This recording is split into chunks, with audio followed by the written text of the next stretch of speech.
Today I thought I would talk to you about maintaining and cleaning the Lifebreath 200 Max, which is a heat recovery ventilator or heat exchanger.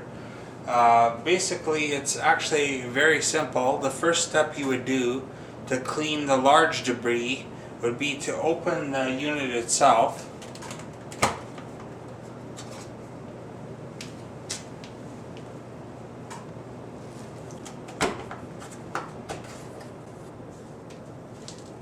And then just open the door. Now the next step would be to basically vacuum out the large debris and dust that is inside of the unit itself.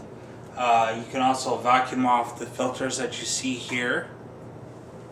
This particular unit came with 4 filters, so there's always a set of clean filters that is ready when you have to service the unit itself. So you basically just want to vacuum up some of the large debris that you see on the bottom, and you can also vacuum the filters.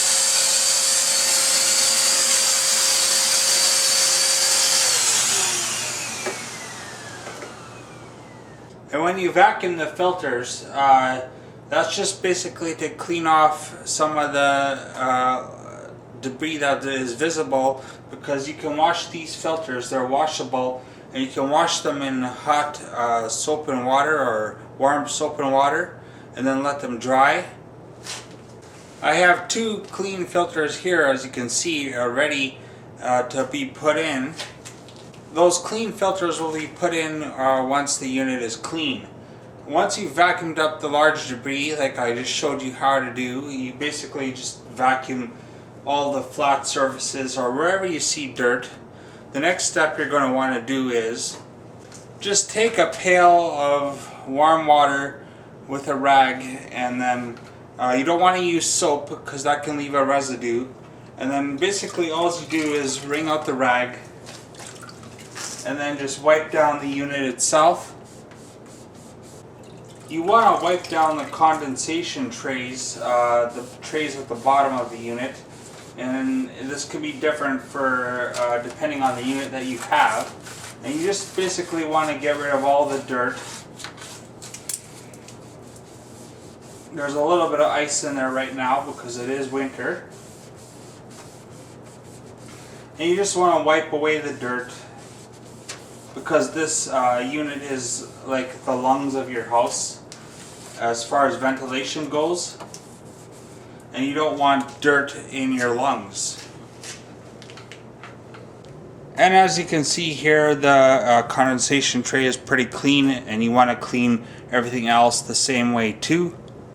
The core, which is this black part, can also be extracted, and what you can do is you can tap it with your fingers and the debris that's inside of it will fall out.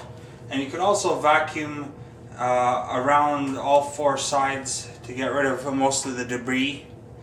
And once you get rid of most of the debris, you're basically done, and you would just close the unit.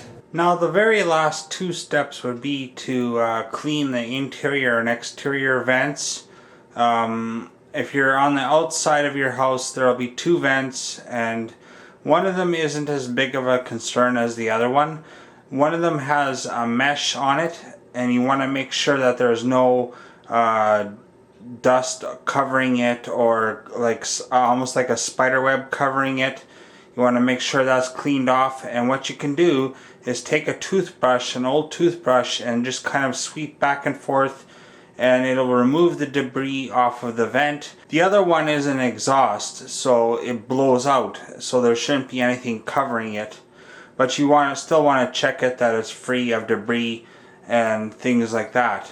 The interior vent, which you're seeing now, most of them stay clean, especially in the bedroom areas.